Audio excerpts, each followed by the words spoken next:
Walk with me down this street. Look at that fence. Do you see them?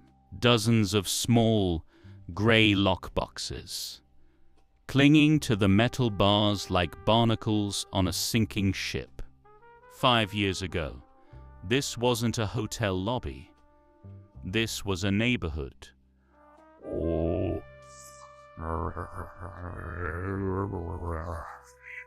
Families lived here. Children played on this sidewalk. The local baker knew everyone by name. But today, it is silent.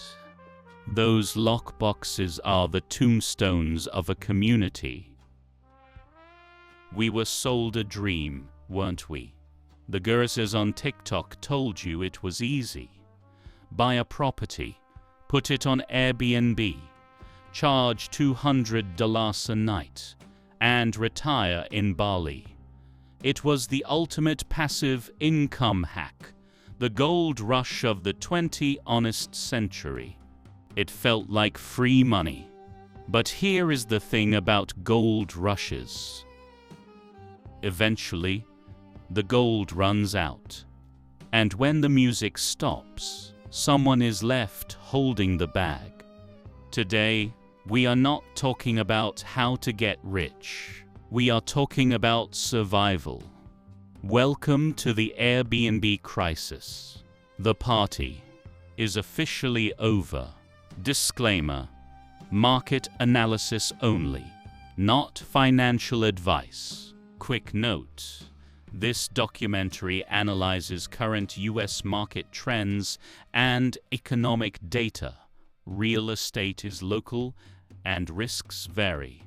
This is not financial advice. To understand why this collapsed, we have to look at the lie at the center of it all. The lie was called rental arbitrage. The idea was seductive. You don't even need to own the home. You rent it from a landlord for $2,000, and you re-rent it to tourists for $4,000. You keep the difference. Pure profit, zero equity. It sounded like genius leverage. But in reality, it was leverage with a gun to your head. You see, when you own a long-term rental, your income is boring, but it is guaranteed. You have a lease, you have a tenant, you have stability. But when you run a short-term rental, you are in the hospitality business, and hospitality is volatile. You signed a fixed lease with your landlord, but your income is variable. The moment occupancy drops, the moment the algorithm buries your listing, or the moment a recession hits, your income goes to zero, but your rent is still due on the honest. I have seen people leverage themselves into 50 units. They thought they were CEOs of a hotel empire. Today, they are bankrupt because they built a castle on quicksand. So, what killed the golden goose? Was it the economy? Was it inflation? No. It was something much simpler. Basic economics, supply and demand. In 2020, during the post-pandemic travel boom, everyone wanted to travel, and there weren't enough places to stay. Prices skyrocketed.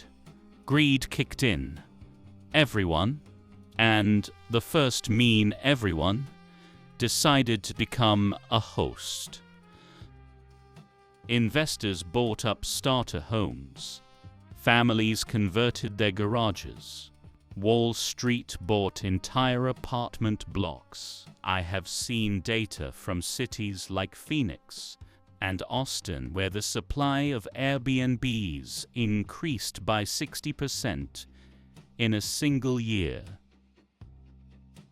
Imagine opening a lemonade stand, and the next day, 50 other people open lemonade stands on the exact same street.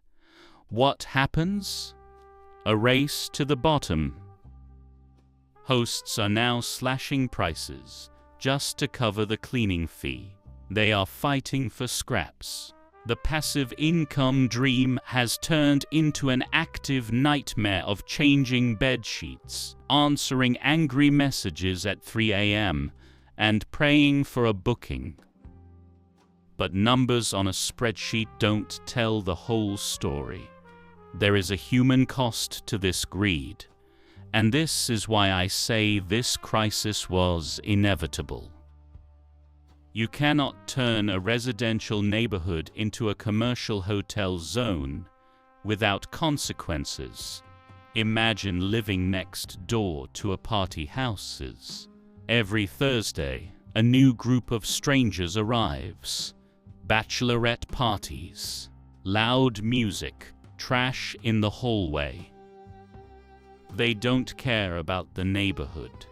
They are just passing through.